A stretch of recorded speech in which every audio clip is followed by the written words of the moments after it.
Tales for Dark Nights.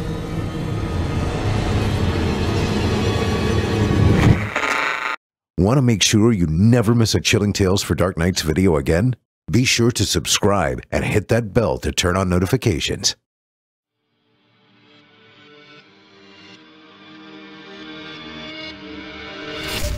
Welcome, dear listener, to Fear from the Heartland. I'm your host, Paul J. McSorley. Set aside some moments now and take an adventurous ride on a journey into the psyche of some talented writers. They will dig into your being and titillate you. Oh, I love that word, titillate. While the stories may not all take place in the Heartland, I am delivering them to you from the Heartland. My intention is to strike fear and confusion into the mind, soul, and yes, the heart. This is Fear from the Heartland.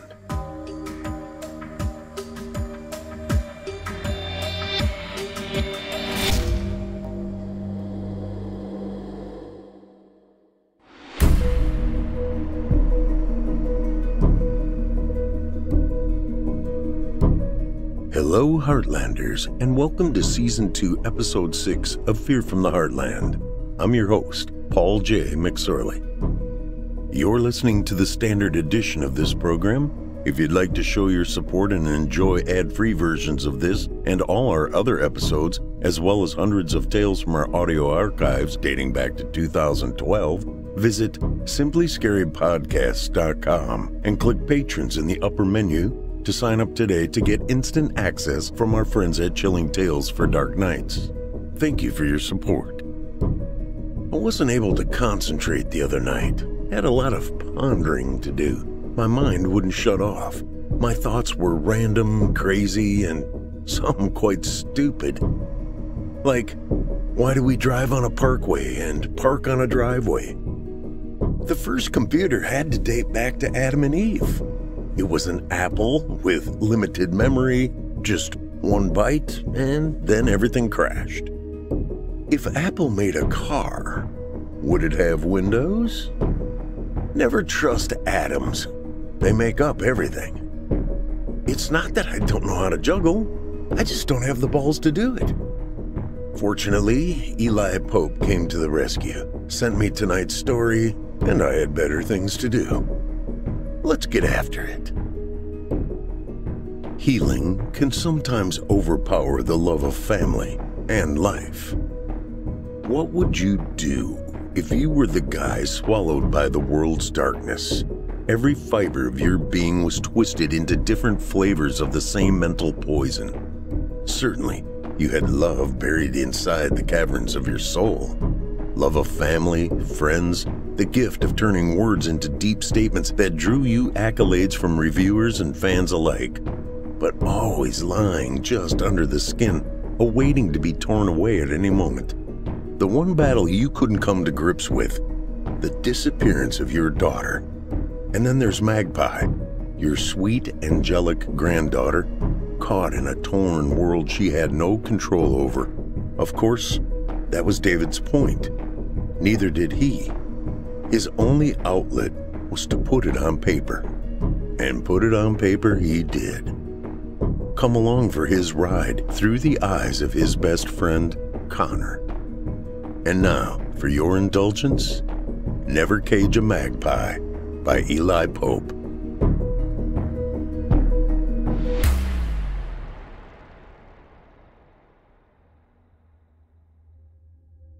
One. A single white rose quietly fell from her slim young fingers. I looked down and saw it had landed on the dark walnut top of the casket. The beautiful wooden box somehow seemed out of place in the cold contoured hole in the soil. No one who stood encircled around this opening in the ground had expected his sudden death. And that's what it was. Death.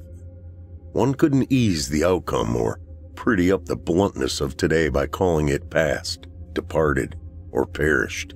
When a loved one like David leaves this world in the manner he left, the only appropriate word is death. Cold, harsh, and final. Maggie May Duvain, or Magpie as she was called by many, clenched her smooth young hand, which had clutched the flower throughout the entire service. The back of her hand still moist from the teardrops she had constantly wiped away. Her eyes quickly replenished the flow. A constant stream of the salty liquid slid down her already saturated cheeks. There wasn't a dry eye amongst those gathered so tightly, all dressed in their Sunday best black. David would have hated that part, the black suits and dresses. I don't believe I ever saw David in a black suit. He despised the attire. The sound of Magpie's subdued whimpers rose above and then mixed with the myriad of echoes of the other's grief and despair, a sad melancholy tune of human emotion. It drew my thoughts back to why I was here. I remembered how David hadn't wanted to be buried. The whole idea of it freaked him out. The thought of being trapped under the ground in a box with worms and ants crawling around and feeding on his remains abhorred him. He'd insisted he would be cremated, and his wife would take those ashes on a trip to remember and either cast them into the Pacific Ocean on Oahu's North Shore or nestle the small jar tightly into a rocky nook on Cana Point, a beautiful favorite spot on the farthest western point of the island.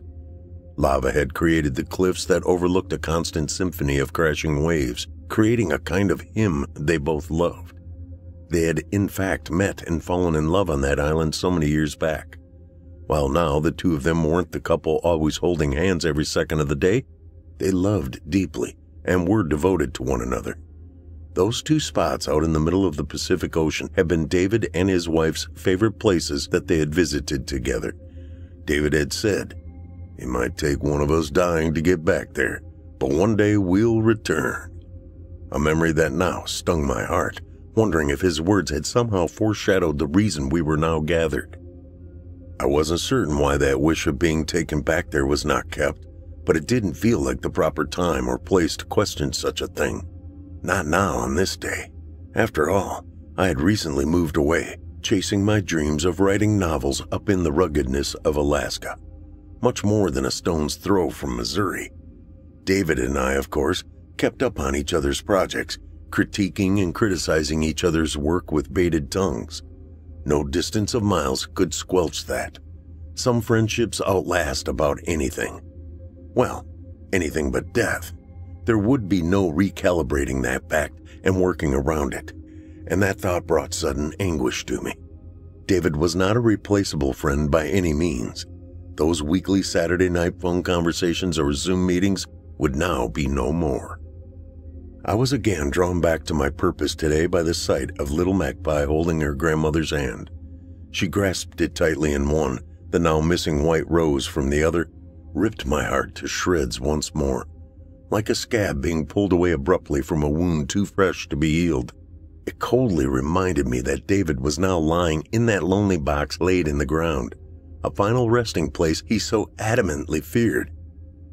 I glanced around the circle and surmised I wasn't the only one touched deeply by Magpie's brokenness in the moment. It was nearly more difficult than losing my good friend David itself, and just as his writing was becoming more recognized, what a shame he wouldn't be here now to see it or feel the kudos and acknowledgement of all the hard work he had done. Sometimes I believed he enjoyed living more in his world of dark fiction than he had in his real life, and I'll be the first to admit the thought had worried me at times, deeply. No one likes to admit it. In fact, most just avoid the thoughts.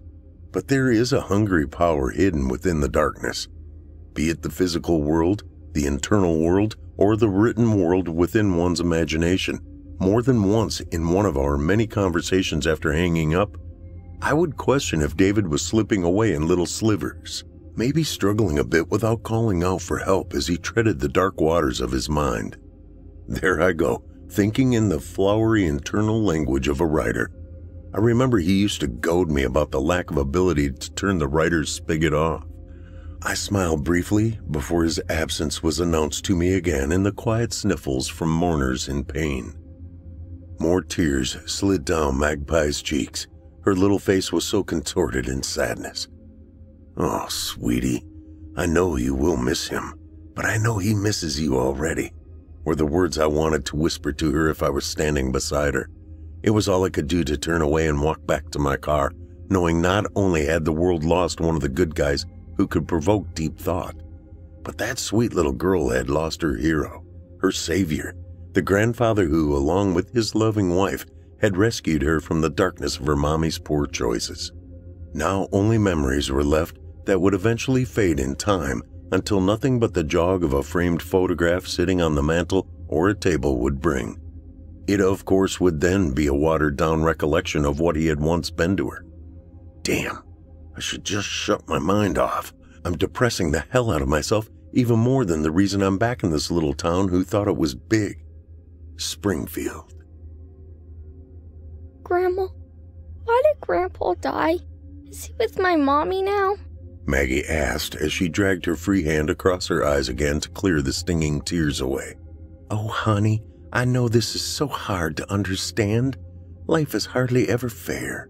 I'm not sure how to answer that question, Magpie. Just know that your grandpa loves you more than all the stars in the sky. And now that he lives up amongst them, she wiped her tears back slowly with her finger. Just know that he is always in our hearts and also looking down on us with loving eyes, wishing he could hold you in one of your squeezy hugs. Coraline answered as she pulled her little granddaughter tightly into her side and squeezed. And I love him more than all the grains of sand on every beach in the world, Grandma. And I always will.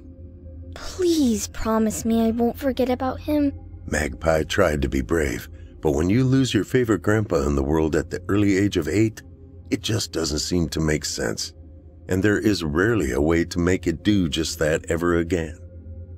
Would some ice cream help, Magpie? Grandma asked. Her little face looked up as if she was trying to contemplate her answer. She then suddenly shook her head no and spoke softly. It just wouldn't taste sweet today, Grandma. I think I'd rather go home and be sat in Grandpa's chair. I think I'm just supposed to think about him today. That's all. Coraline held her sweet little granddaughter's hand tightly as they made their way back to the car.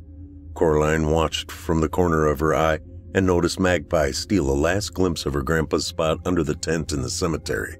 She couldn't hold back the tears, and they overpowered her battle to squelch them like a big girl might.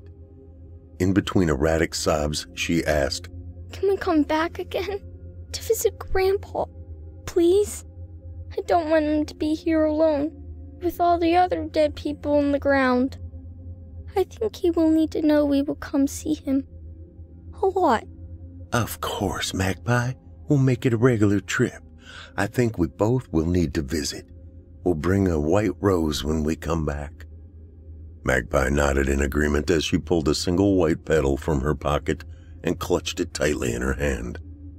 The car door closed and Coraline started the engine. As she began pulling away, she too felt the need to steal one more glance back where David was put to rest, knowing the secret that no one else knew. 2. I sat in the overstuffed reading chair which sat closely to the large gas log fireplace in the hotel lobby. The heat knocked the edge off the cold evening, especially after the dreary day at the funeral service. I felt like trying to connect with my good friend David, not yet willing or ready to say goodbye. I began reading his last book, the one he had just gotten the author's proof of. It had arrived in a large manila envelope just 2 weeks earlier, and I now felt guilty I hadn't gotten around to opening it. He had told me it was his best. He had said on the phone that night, "It is so real to me that it almost scares the bejesus out of me. Is that bizarre or what?" He snickered afterwards, so I'd not taken him seriously. I now wish I had. Woulda, coulda, shoulda, I thought to myself. I continued reading, but then after a chapter, I pushed the book forward in my lap and folded it closed. I held my finger between the pages where I'd stopped reading. I suddenly needed to see the front cover again. Shaking my head after studying it, I was amazed of how well it portrayed the feeling I was getting from its words written within. The story was powerful from the very start. It was foreboding and chilling. David had seemed to always own a knack to suck the reader into his story's surroundings. Usually, the front covers he created painted that visual picture very clearly. A picture paints 1,000 words. Well, David used both equally well. It was usually almost uncanny, as this one certainly was. It was as if each book he had published was truly a macabre twist of his own personal story he was telling. He was so in tune with the entire process. But no one could survive if they were surrounded by all the dark thoughts that his books provoked. The title for this novel was telling enough if you knew David at all. Titled, Never Cage a Magpie by D.D. Duvain.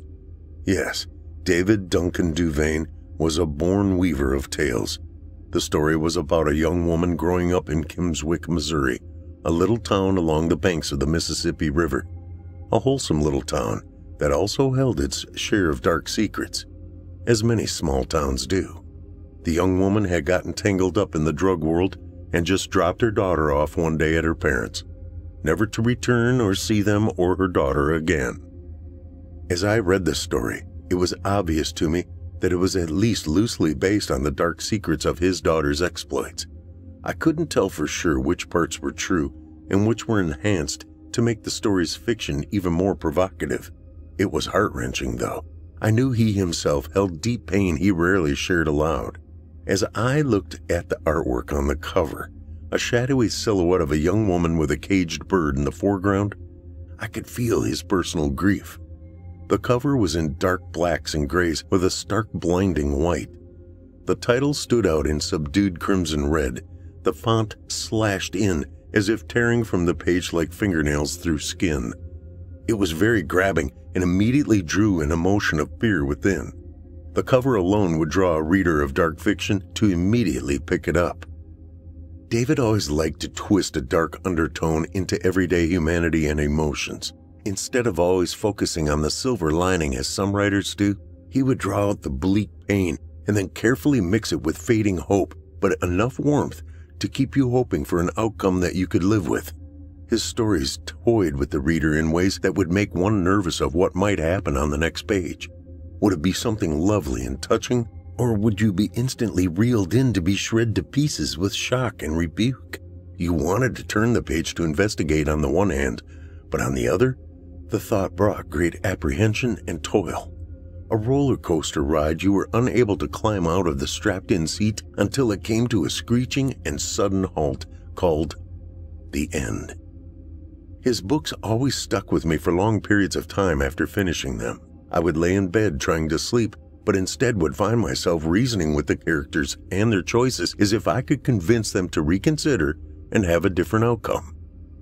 As I reopened this book and began reading every word more carefully, I again became sucked back into the quagmire I now feared was his real world being displayed on paper. My heart suddenly went out to David. There isn't any way he couldn't have been tormented within. Was he writing books like this to aid his escape from the pain? Or was this the poison that enabled his darkness to overtake him, even feed him? Would anyone ever know that answer now? Did I truly ever know David like I had always assumed I did all these years? I immediately thought about Magpie. I wondered if she was okay tonight. My heart suddenly broke. She had lost her mother already only a short time back. That most certainly was devastating, especially in the way she was dropped off at David and Coraline's. Brandy, her mother, telling her she'd see her soon, but then disappearing into a life of choosing to stay away. And now out of nowhere, it seemed, David crashing his car off the bridge into that cold, deep lake. Of course, Magpie certainly wasn't given the details, but nonetheless, David is gone and never to return. I felt sorry for Coraline. I couldn't imagine what it was like in her home tonight. The whole thing seemed crazy and so abrupt. The oddity of it was that as I read on in his new yet unpublished book, I felt I was reading the script of what was to come in his real life. It was as if he already knew ahead of time and created this novel to tell the story once he was gone. Part of me couldn't read the words quick enough to find out what happened, as if I were a private investigator that had stumbled onto a hidden treasure trove of evidence. Of course, the other part wanted to throw the book down and never pick it up again, instead choosing to remember my friend as he once was before this tragedy robbed him from our world. God damn you, David, for not reaching out before leaving me with this quandary of what to do now that you're gone. I, of course, succumbed and turned the page to continue. Immediately drawn back in, I knew deep inside there never was any other choice to make. I'd been fooling myself to think there ever was. 3. But I saw him, Grandma. Grandpa was with me, and I read him a book. Magpie cried out. Her body shook as the tears flowed. Oh, honey, it was a dream, sweetie. I'm not surprised you would dream about him. Coraline rubbed Maggie's back to try and calm her. I love you, Grandma, but I want my mommy and my grandpa too. I know you do, Magpie. I do too, sweetie. Do you want me to crawl into your bed and snuggle? You're not going to leave me too, are you? She asked her grandma, her eyes staring intently into her Coraline's. Coraline crawled under the covers and spooned with her granddaughter. No, sweet Magpie, I'm not ever going to leave you. You're stuck with me, like glue. She forced a giggle from the hollowness she really felt to help comfort Maggie. She knew the nights were going to be rough for quite a while. Tonight was horribly difficult for her. She couldn't imagine what it was like for Magpie. She rubbed Maggie's back softly and quietly assured her everything was going to be all right. Am I really telling her this to make her feel better? Or am I trying to convince myself? I hadn't been alone since meeting David in Hawaii. What, 25 years ago? Oh, David, these dark angels inside of you. Why didn't you let me know of your struggles? The moment she heard tiny snores of Magpie, Coraline broke down and fought back the heaves her body beckoned. Heavy, salted tears flowed and burned her eyes. Damn it, David. I need you. I can't do this alone. Why did you have to dive so deep into your darkness? Life can be funny in a frightful sort of way, like when you truly feel like you are drowning under the total weight of the ocean. You're fighting to squeeze that one last breath into your lungs, giving you just one more minute of life. But then suddenly something snaps, and you find yourself treading that same water, except now you feel almost comfortable. Your head once again above the rough water's surface, you feel safe. That memory of the harsh and scary moments just seconds ago quickly fade into a distant past. You instantly forget the paralyzing pain that had just held you captive in fear. Yet you always remain cognizant of the struggle hovering overhead. This is everyday life suffering with depression and anxiety. Coraline woke up and sensed she had been with David.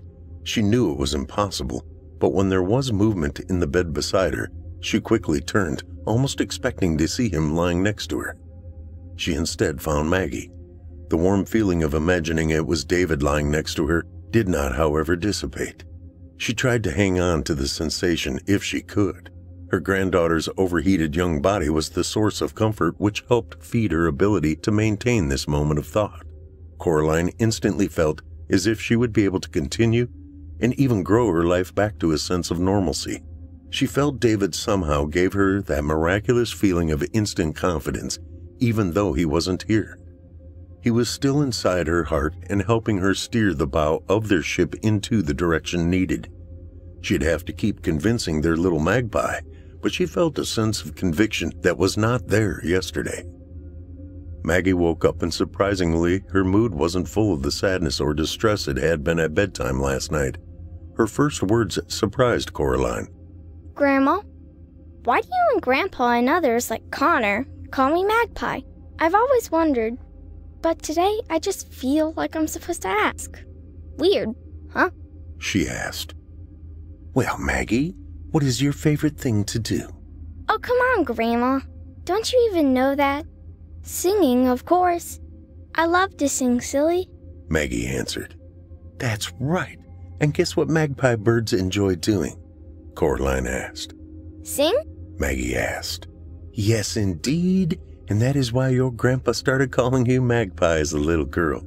You've always loved to sing, and your voice is as beautiful as any songbirds. Magpies are also the only known birds that can recognize themselves in a mirror. Don't ask me how they know that, but Lord knows you spend enough time in front of the mirror to recognize yourself too. Magpies are also one of the smartest and cleverest of birds. Sound familiar? Coraline chuckled. Plus, Maggie smiled with the grin of knowing. Magpie starts with the same 3 letters as my name, Maggie. M-A-G. Indeed it does, Coraline retorted. Magpie's bright green eyes suddenly dimmed.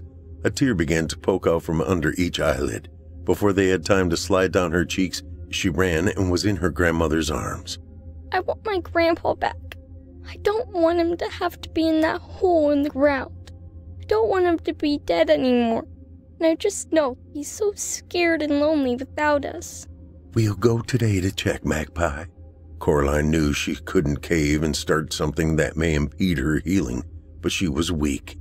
We can't do this every day, but I think today is appropriate. 4. The phone rang and Coraline got up to answer it. Hello? Oh, hello, Connor. It's good to hear your voice. Do you have a moment? He asked. I suppose. What's on your mind? Have you read David's last book, Cora? There was a brief silence on the line. Well, I didn't know you even had copies of it yet. And I'm sure you know that his later books are not really something I enjoy reading. Too much of the dark side of life. I know, Coraline, but he had sent me an author's proof a couple of days before I'm sorry, I hate to bring anything up, but this book, this is very strange. What do you mean, Connor? Strange like how? I can't explain it over the phone. Can we get together sometime soon, before I have to head back to Seward? And Magpie, how is she? Moody and teary-eyed one moment, and then almost normal the next. So, you've not seen the cover either? Or the title of this book? Connor inquired. No. Why are you being so surreptitious about this book? Coraline, it's a story foretelling events. Real events. Things in life that led up to... Connor cleared his throat twice. His accident or act. Even the title is... well, it's just odd. Okay, Connor, you are kind of freaking me out. I'm not sure I'm ready for this. I know. I got it out last night to look at. I felt bad that I hadn't gotten around to read even a line before, I was wanting to feel some closeness to him or maybe get some closure. He cleared his throat again and coughed slightly. I started reading it, and as I did, I wanted to stop and put it down, but I couldn't make myself. Okay, Connor, what's the title that is so odd? Never Cage a Magpie. What? Coraline asked in an almost agitated tone. Why would he title it after Maggie? She followed with a growing defensive manner. I know, not like his usual thriller titles. It's why I asked. So, you haven't seen the cover artwork either? No, and I'm afraid to ask now, she answered. There was a hush over the line. The seconds drew by. Connor? Magpie can't hear about any of this. Almost cutting Connor off, Coraline answered very defensively. I know, Connor. This may be my first time alone for a long while, but it's not my first rodeo with my granddaughter. I know what to keep her away from. I'm sorry, Coraline. I'm just a little wigged out. I've been up reading almost all night trying to finish the book. It's definitely no book for a child. It's like drawing me in as if I'm a cop trying to solve a crime. We need to talk. I'm leaving this Friday. Okay. 5. Never Cage a Magpie, Chapter 38. The dark angels are surrounding me again. They pull and tear at me as if I were a piece of dead animal lying flattened alongside the road. The turkey vultures quibbling over which gets the tasty brain meat and who gets stuck with the skimpy veiny bones. Of course, the pain's already dulled by the truck which ran me over, but the pulling and tugging of the stringed muscle and tendons does indeed cause intense distress. It's like the not knowing of where my daughter Whitney is. She's gone and I realize it. That pain was devastating until the time passed, ushering in the numbness. But there is the occasional snippet of information on where she was seen, friends telling me of her looks of despair, her dropping off a birthday gift for Magpie, the blurred image of her placing the small gift on the front porch at 1 a.m., lessening her chance of seeing us. Instead, only being caught by the Ring camera, expecting us to deliver those gifts so we can watch her daughter become broken again. Another crushing lie explaining why her mommy is mentally damaged but still loves her, knowing it's not enough of an answer to heal the wound reopened. These kinds of things are like the tearing of the dead flesh, the skin that died from the initial loss but still clings to the nerve endings for endless pangs of reminding hurt, doled out at their sick daughter's drug-induced whims. It's not fair. It's not fair to hold these things, these happenings, these pitfalls of life. It's as if Whitney were trying to cage her daughter, our sweet little Magpie, and she's forced me to be the wire bars of the cell holding her. Who released these dark angels upon me, Lord? The gnashing of my teeth and the weeping of my soul and eyes. How long will I be able to keep up the good fight against the dark thoughts? The haunting seems never ending, my world void of any light in front or behind me. I reach out to touch something, hoping to feel the warmth of another soul, one untainted by these evil winged monsters of mental anguish. But all I ever find is the harsh cold bleakness of stone, unending and without hope. It feels as if I too am caged, my bars twisted and formed by my own fears and hurt. The cage I made that I'm housed in faces the cage our daughter created that holds our Magpie. And as I squint to try to make out her image through the dimness of the prison's yard, I notice Magpie's cage door hangs open and free to exit. But she is too frightened to attempt flight from her captivity. No mother to nudge her from the nest, likely not understanding she could escape if only. But where would she fly off to in such a dark and dank world void of love? I'm near her and want to hold her close to give comfort, but she can't see from the blanket of black tossed over her by her mother, hiding her daughter from her own sight, aiding as cover from her goddamned guilt of caring more about the drug fix than the dependent life she brought into this quagmire. Damn you for laying what you see as this troublesome boulder upon my shoulders. I'm not the Samson you saw me as. I'm weak and tired, and sometimes I feel the draw to the edge of the bridge that crosses the cold waters of eternal escape. Goliath calls my name in a mocking voice of a beautiful nymph or siren, tempting me to trust that those lustful cries will forever settle my constant torment this hellish world dealt me. I would beg to be allowed to surrender, but by doing so, the internal shame would be exposed for all to take notice and judge my weakness. That's right, goddammit. Pride is the strong root of the evil that drags me downward into the depths. Coraline's eyes were wet pools of overflowing tears. Her sobs weighted with the heaviness of granite. Her body heaved in waves of broken pain. I attempted comfort, but how helpful is a freshly broken cup to carry the warm consolatory elixir to another's suffering? All I could do was say, I'm sorry, Coraline, but you see why I had to meet with you, don't you? This cover, these words. Coraline looked deep into my eyes with almost a child's questioning eyes, begging for answers I had no possession of. Why did he write this, Connor? Why? It's pain and evil and devastation. Did he really feel like this? Why couldn't he tell me? Or you? You were his best friend, for God's sake. You didn't see this coming? Or talk about any of this when you met every week? Did he intentionally drive off that fucking bridge? Is this what this is saying? How could I not see he was dying inside? I'm sorry, Coraline. I had no idea either. I didn't know he was so riven and splintered. As I read his book, I found myself constantly beating myself up for not seeing any of these signs. I'm a blind fool and a failed friend. My head dropped and I covered my tear-filled eyes, keeping Coraline from seeing them. I've canceled my flight home for now. I want to be here for you as long as you and Magpie need me. 6. I laid the book down on the table, face down, as I couldn't look again at the image it held. I was empty. The goddamn book had been like a magnet drawn to me as if I were steel.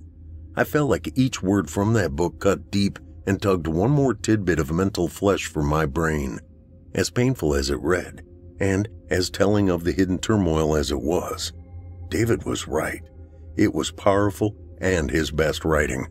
I couldn't imagine another author having written something with more potency within to tug at the reader's heart. His book had left me totally worn, ragged, and scarred, figuratively gasping in a pile on the floor after being run through with his written word sword, writhing in its aftermath. I didn't believe I could read another book of David's after reading this one. Even if he were still alive and writing, I wouldn't be able to understand the need. Once the last word of this book ran across my sensory mechanism and I'd closed it between my hands, I felt I'd been drawn and quartered. Fini. Coraline and I both now understood the world David had found himself helplessly trapped within. We had found it together, helping each other through the process. I think we both somehow even accepted the reasons he had kept such a world hidden from us. I think it was his way of protecting us from it. His final book being his way of warning us about the dark world's existence within the normal one most of us live. We both discussed what good would really come from publishing this final work of his. Did she really want this to be David's legacy left behind? We both agreed that this story, no matter how brilliant the superlatives were, was far too personal a story to be told to just anyone who could purchase it. It was dangerous in a way, hurtful. It had already been told to the two it was meant for, and should never be released to be exploited and misunderstood. Coraline then informed me of her little secret that she had kept from the world. She hadn't had David's body cremated for a reason. She told me it was because David's body may have not been recovered. There was a body found within the car, no doubt, but she believed it wasn't David's. She hadn't told the authorities because they already assumed it was. They never tested the DNA or dental work. But there was jewelry on his body that wasn't his. A necklace, one she had never seen before. She needed the option of future testing in case another body was ever found. She knew it sounded crazy, but once she had kept quiet at first, she felt unable to say anything different. And so, this part of his death had become a dark secret she would have to live with. It also gave her the mental gift of highest hope that one day David would show back up and rescue her and Magpie again as he had helped rescue her once before.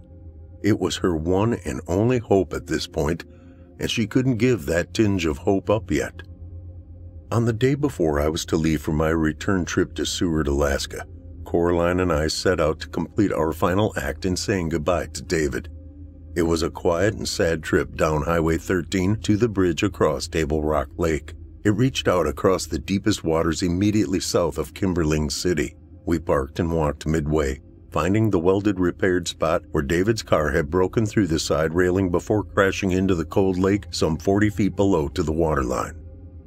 The moon was full and traffic was non-existent. In fact, it was downright eerie and unearthly. We both shed tears while holding hands as we said our goodbyes to a man who had played very important roles in each of our lives. He had made his mark on many people, both friends and fans. I believe both of us felt somewhat guilty that we had decided not to make his final work available to them. But while it is against every fiber in my being to censor or burn any form of writing, I couldn't allow his final legacy be a dark, dirty smear of comparisons to his memory and how he likely chose to leave this world. As the clouds drifted between us and the moon darkened the moment even more, I looked over to Coraline for the nod and then dropped the only known copy of Never Cage a Magpie over the edge of the railing.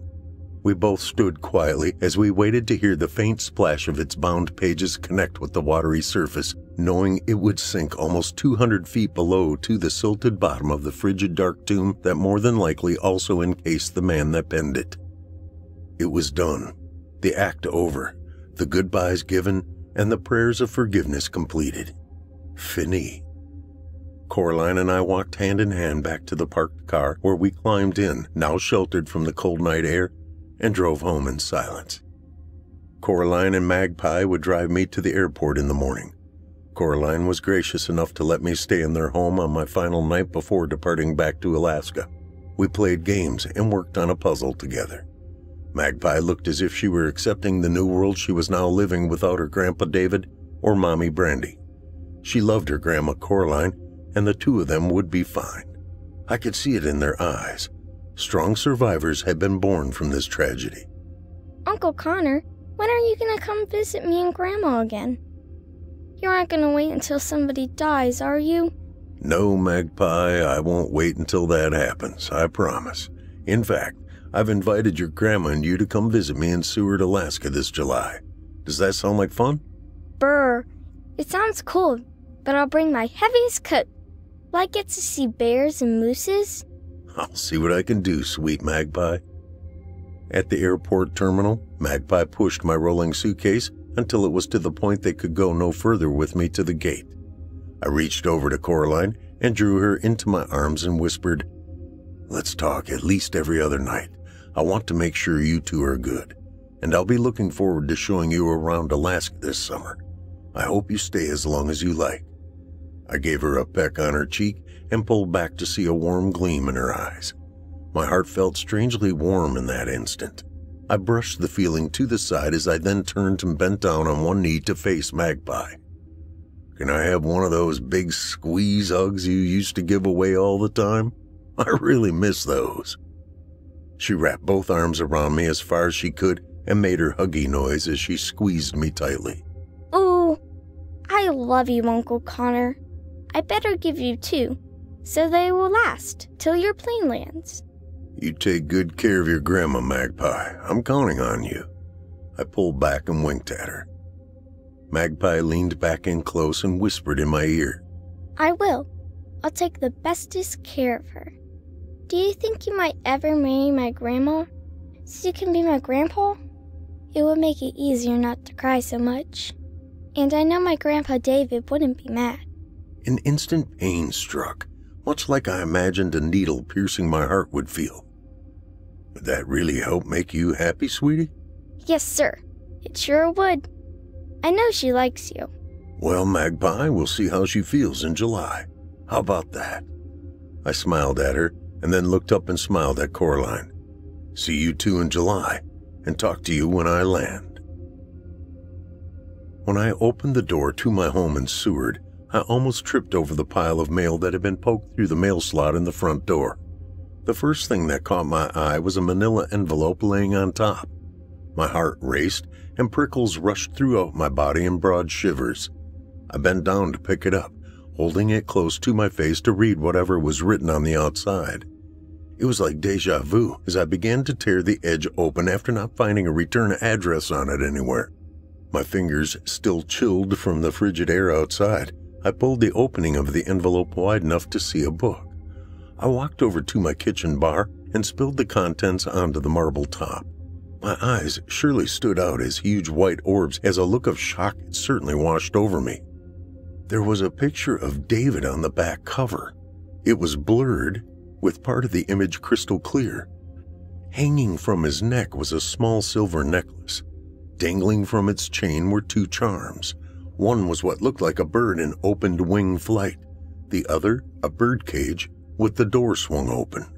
I couldn't help but wonder if there was an intended meaning with the predominant necklace in the clear part of the photo, while the upper part, his eyes, appeared blurred. The memory of Coraline speaking of a necklace found on the body, a necklace she didn't recognize, suddenly overwhelmed my brain. Quickly scanning the written book blurb, I took a deep breath before flipping the author's copy over to display the front cover and title. And there it was, bigger than life, A new novel with the letters D.D. Duvain boldly stamped across the bottom. My eyes traveled upward, looking for the title, my eyesight shooting past the graphics for now. "Oh my God," I spoke aloud. "What the hell have you done, David?" In bright iridescent blue, the color of a magpie's prominent stripe on its wing, was bold lettering. The font was less intimidating than the earlier books. The title didn't stir the same tension within. In fact, it was almost comforting and calming.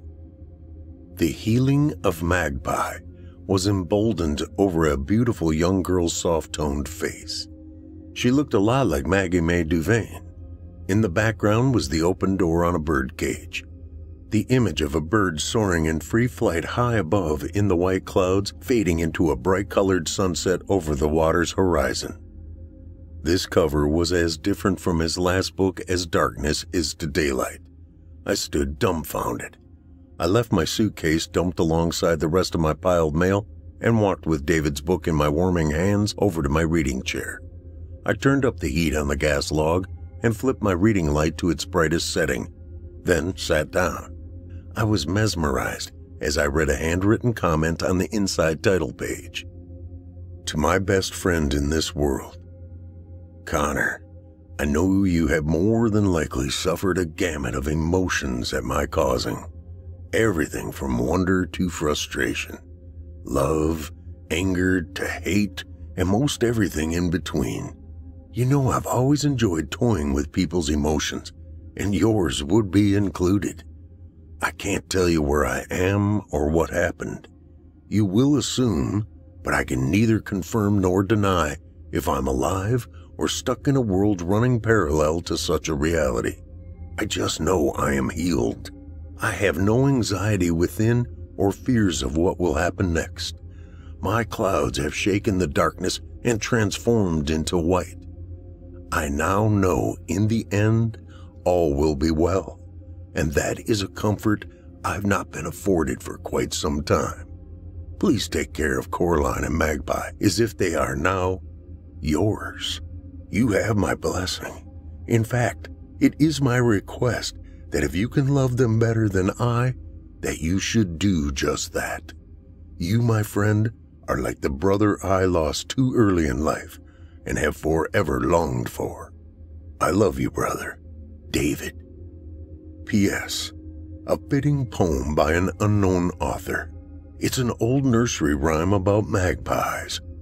1 for sorrow, 2 for joy, 3 for a girl, and 4 for a boy, 5 for silver, 6 for gold, 7 for a secret never to be told.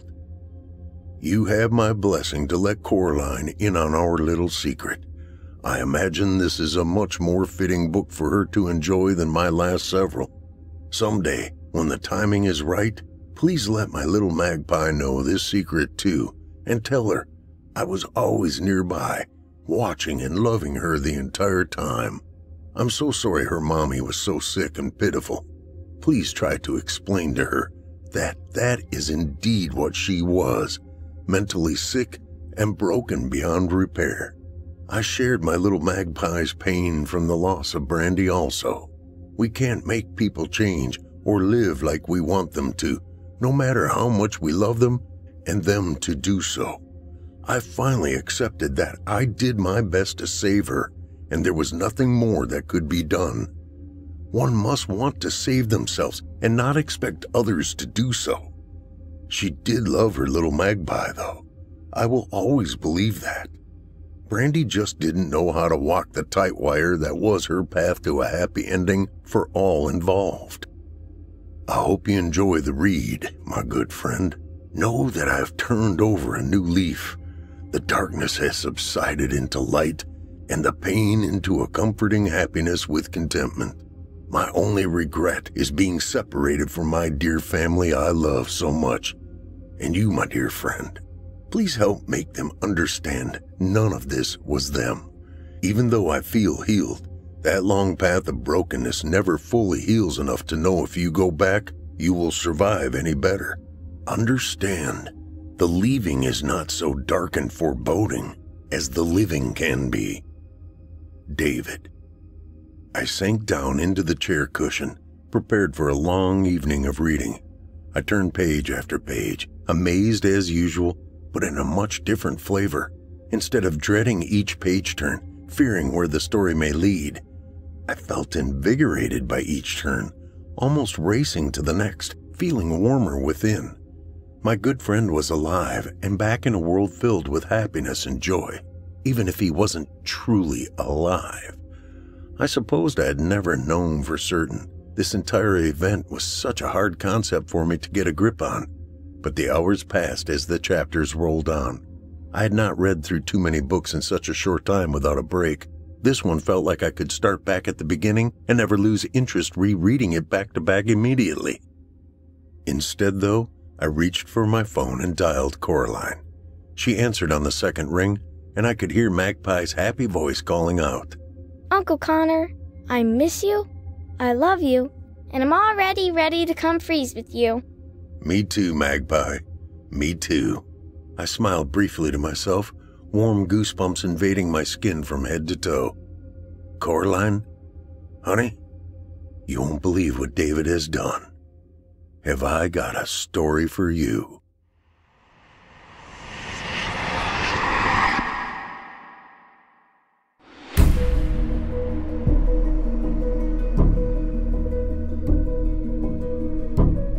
I sure hope you enjoyed tonight's tale, Never Cage a Magpie, written by Eli Pope. Eli Pope is a major writing contributor for Fear from the Heartland. Eli began his love of creating stories back in high school creative writing classes. The passion lay dormant for decades, while life took him different directions. The stories never left, and he finally succumbed to the voices in his head, telling him to put them on paper. And put them on paper he did, earning the Literary Titan Award for all 4 books of the Mason Jar series: The Judgment Game, The Spark of Wrath, The Glass House, and The Reclamation, which you, dear listener, can hear on audible.com, performed by yours truly, Paul J. McSorley. The only thing I will tell you, Billy J. Cater is a bad dude. You can hook up with Eli Pope at his website, elipope.com. That's Eli, E-L-I, Pope, P-O-P-E.com. He can also be located on Facebook at author Eli Pope, or search groups on Facebook, The Mason Jar Room. It is with pride I mention and thank tonight's voice actor playing the part of Magpie. Her name is Amelia McSorley. If that last name sounds familiar, it is because she is my granddaughter. Millie and I had a lot of fun putting her role together on tonight's episode. I thank Eli Pope for requesting she do so. This is Millie's second time on Fear from the Heartland. Don't be surprised if she makes her way back here again. Thank you, Millie.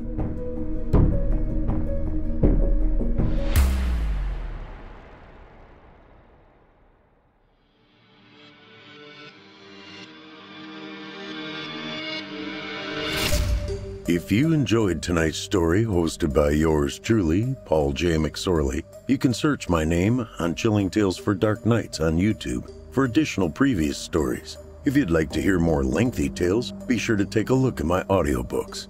Available now on audible.com or just visit paulsbooks.net. That's PAULSBOOKS.net. You can also find me personally on Facebook and Twitter.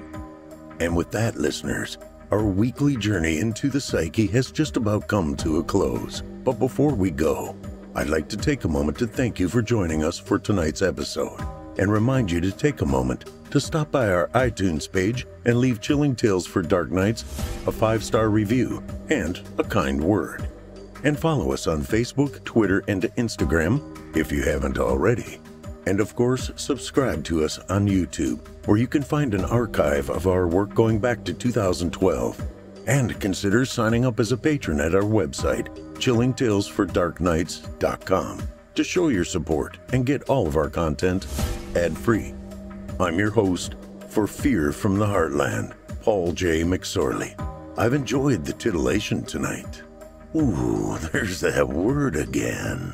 Thank you for joining me. Hope to see you again next week at Fear from the Heartland.